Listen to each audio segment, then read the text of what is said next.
Ug karon mga kapuso, mahinabi na ni Cecil si kapuso actor Dennis Trillo.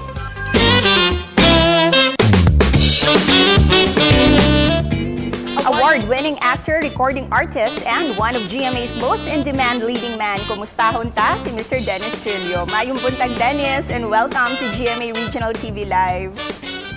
Hello, maayong buntag at kamusta kayong lahat ng mga nanonood dyan sa mga bahay ninyo? Sana safe kayong lahat. We're delighted that finally makakasama ka namin, Dennis, dito sa Cebu kahit virtual interview lang. Kumusta ka na? Oo nga eh. Ito, mabuti naman. Palaging nasa bahay. Awa ng Diyos, healthy. Palagi, hindi naman nagkakasakit. Tsaka safe na safe kasama yung pamilya. Dennis, isa ka rin naming makukonsider na Bisaya kasi your dad is from Dumaguete City, Negros Oriental, di ba? Baka gusto mo din Yes, batiin tama. yung mga relatives mo sa City of Smiles? Hindi ako marunong magbisaya pero babatiin ko lahat ng mga kamag-anak ko dyan sa Dumaguete, lahat ng mga taga-Tubod, mga pinsan ko, mga kamag-anak ko. Marami akong kamag-anak dyan kasi dyan lumaki yung daddy ko and halos lahat ng mga relatives niya nandyan. Kamusta kayong lahat? Let's talk about Calix kasi he's growing up so fast. Ano yung mga traits na nakikita mo sa kanya ngayon that you have?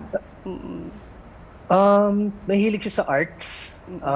Mahilig siya sa games. Kasi mag-teenager na siya eh. So, ito yung time na nag-explore siya sa internet. Lagi online lang sila. Lalo ngayon, nag-online classes sila.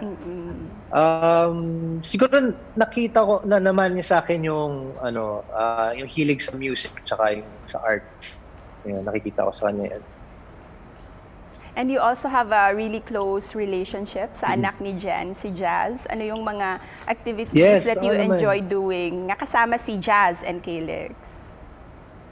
Ngayon kasi syempre lagi tayo nasa loob ng bahay. So, ginagawa namin every afternoon, lalabas lang kami sa deck, tapos magpapapawis, magpapaaraw dahil sa panahon ngayon, importante nakakalanghap ka ng sariwang hangin.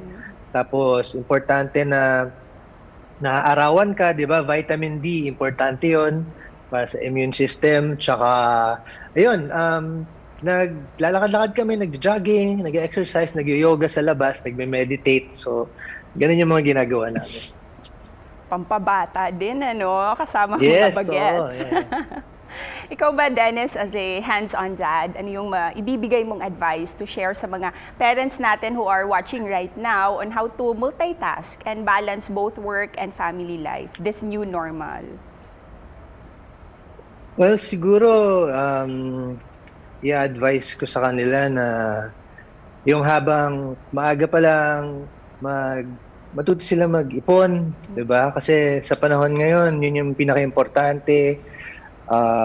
Kailangan lagi kang merong extra, kailangan meron kang laging nakareserba na in case magkakaroon ng emergency, kailangan merong one step ahead ka. And this time, let's talk about you and Jen. Kasi kayong dalawa, you have proven talaga that love is lovelier the second time around. With the pandemic going on, Dennis, how has this experience tested you both as a couple? Siyempre, iba yung panahon ngayon, mas lalo kayong maraming time sa isa't isa, mas marami kayong time na magkasama together, almost ilang months. So,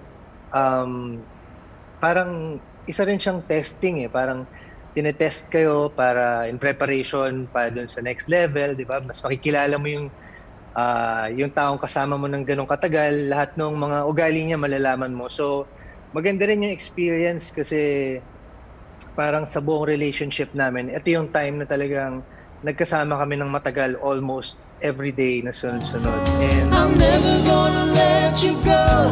I'm gonna hold you in my arms forever. Gonna try and make up for the times I hurt you so.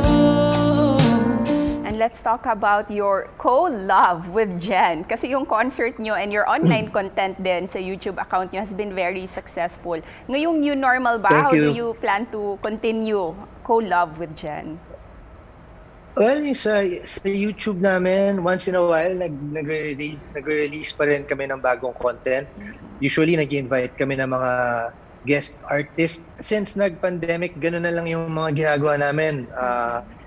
Hindi pa kasi pwedeng sama-sama at mag-play ng live. So, ine-edit na lang namin yung mga videos namin isa-isa para buuin siya as isang music extravaganza.